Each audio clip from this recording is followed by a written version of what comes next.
முனிஷ்காந்த் விஜயலட்சுமி நடித்திருக்கிற திரைப்படம் middle class. இந்த படத்தின் ட்ரெய்லர் வந்தபோதே இந்த படம் நல்லா இருக்கும் அப்படின்னு நான் சொல்லியிருந்தேன்.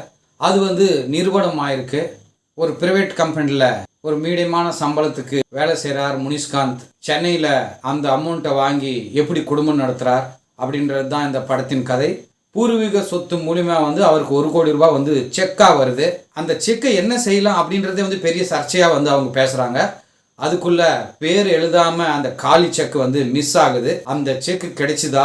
அந்த செக்கு கிடைக்கிறதுக்கு எவ்வளோ அவர் பாடுபடுறாரு முனிஷ்காந்த் உண்மையிலே கதையின் நாயகனாக வாழ்ந்திருக்கிறார் அப்படின்னு சொல்லலாம். சீக்கிரம் பணக்காரனா ஆகணும் அப்படின்னு முனிஷ்காந்தின் மனைவி விஜயலட்சுமி அந்த ரோலுக்கு கச்சிதமா பொருந்திருக்கிறார். அவங்க இந்த படத்தோட நான் நடிக்கிறதுலன்னு சொல்லியிருக்காங்க. இந்த படத்தோட நிறுத்தாம அடுத்த படங்கள்லயும் அவர் நடிக்கணும். அவருடைய நடிப்பு ரொம்ப நல்லா இருக்கு. இந்த அறிமுக இயக்குனர் ஒரு கிரேட் தான்.